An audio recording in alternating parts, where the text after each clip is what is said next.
All of his co-workers were gone. What could it mean? Stanley decided to go to the meeting room. Perhaps he had simply missed a memo. No matter how hard Stanley looked, he couldn't find a trace of his co-workers.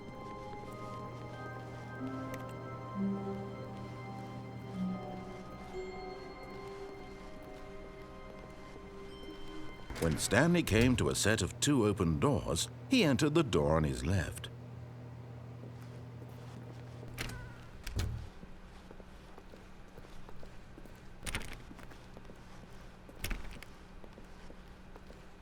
Yet there was not a single person here either. Feeling a wave of disbelief, Stanley decided to go up to his boss's office, hoping he might find an answer there.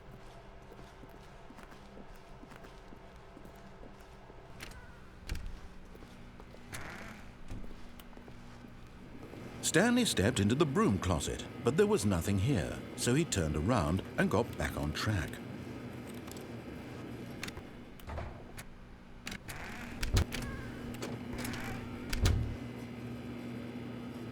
There was nothing here. No choice to make, no path to follow, just an empty broom closet. No reason to still be here.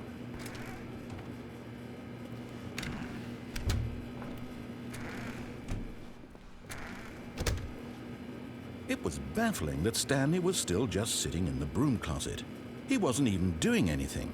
At least if there was something to interact with, he'd be justified in some way. As it is, he's literally just standing there doing sweet FA.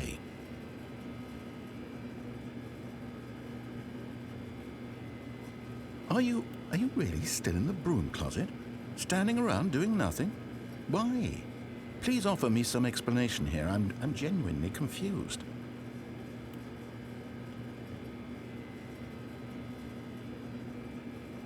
You do realize there's no choice or anything in here, right? If I'd said Stanley walked past the broom closet, at least you would have had a reason for exploring it to find out. But it didn't even occur to me because literally this closet is of absolutely no significance to the story whatsoever. I never would have thought to mention it.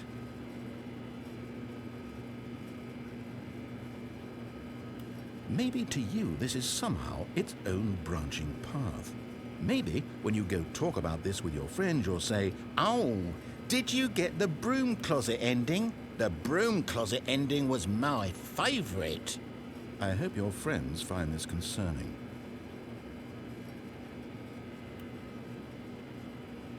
Stanley was fat and ugly and really stupid.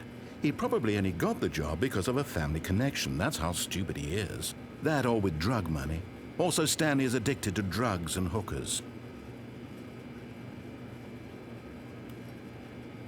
Well, I've come to a very definite conclusion about what's going on right now. You're dead. You got to this broom closet, explored it a bit, and were just about to leave because there's nothing here, when a physical malady of some sort shut down your central nervous system and you collapsed on the keyboard.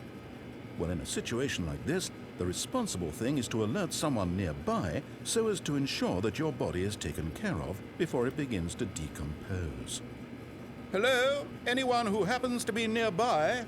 The person at this computer is dead. He or she has fallen prey to any number of your countless human physiological vulnerabilities. It's indicative of the long-term sustainability of your species.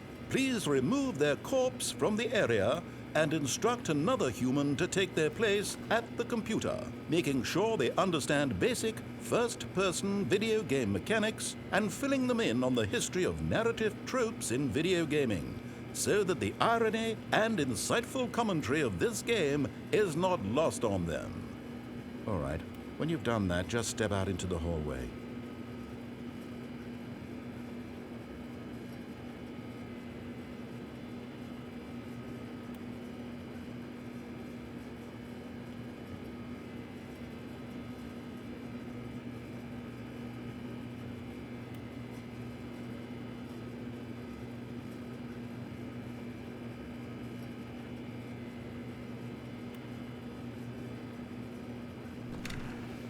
Ah, second player. It's good to have you on board. I guarantee you can't do any worse than the person who came before you. You too? Unbelievable. I'm at the mercy of an entire species of invalids.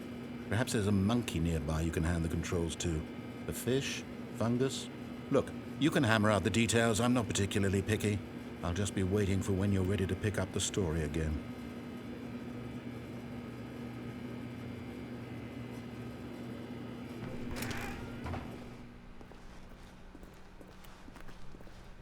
Coming to a staircase, Stanley walked upstairs to his boss's office.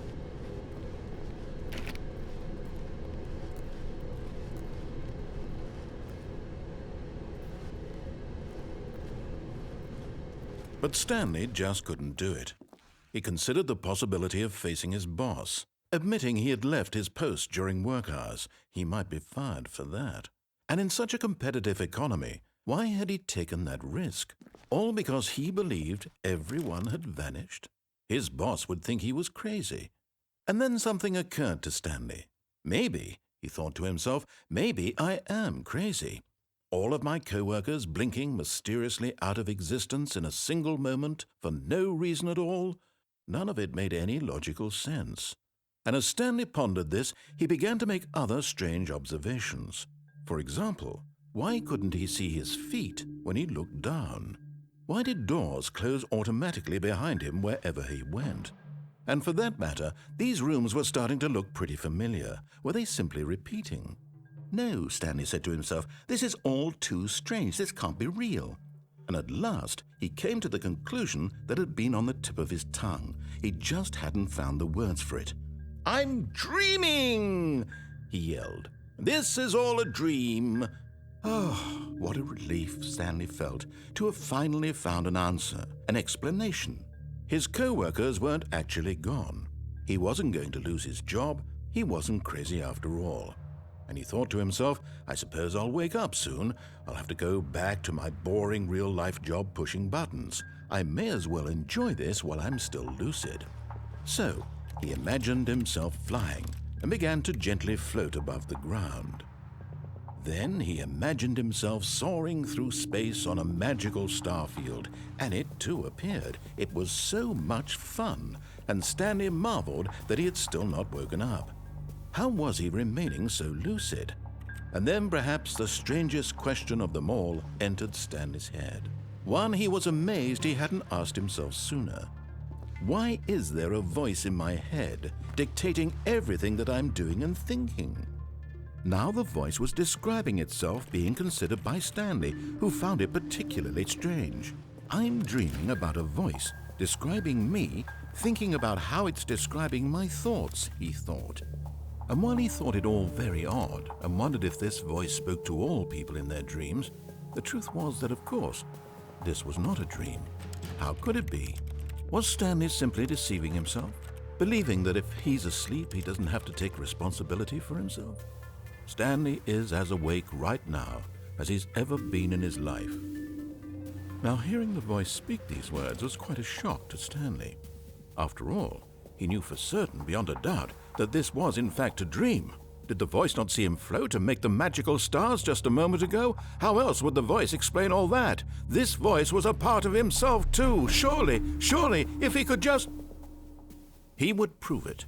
He would prove that he was in control, that this was a dream. So he closed his eyes gently, and he invited himself to wake up.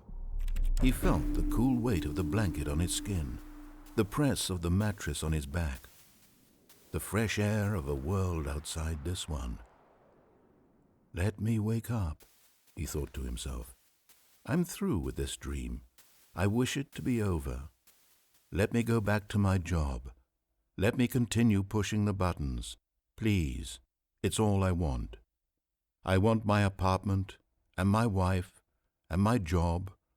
All I want is my life exactly the way it's always been. My life is normal. I am normal. Everything will be fine. I am okay.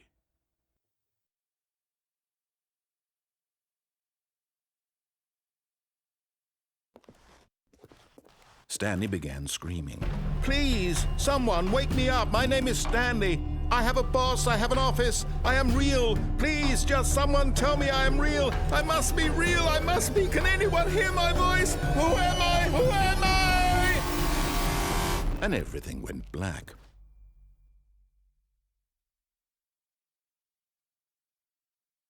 This is the story of a woman named Mariella. Mariella woke up on a day like any other. She arose, got dressed, gathered her belongings, and walked to her place of work. But on this particular day, her walk was interrupted by the body of a man who had stumbled through town talking and screaming to himself, and then collapsed dead on the sidewalk. And although she would soon turn to go call for an ambulance, for just a few brief moments she considered the strange man. He was obviously crazy, this much she knew. Everyone knows what crazy people look like. And in that moment, she thought to herself how lucky she was to be normal. I am sane. I am in control of my mind. I know what is real and what isn't. It was comforting to think this, and in a certain way, seeing this man made her feel better. But then she remembered the meeting she had scheduled for that day, the very important people whose impressions of her would affect her career, and by extension, the rest of her life. She had no time for this, so it was only a moment that she stood there, staring down at the body. And then she turned and ran.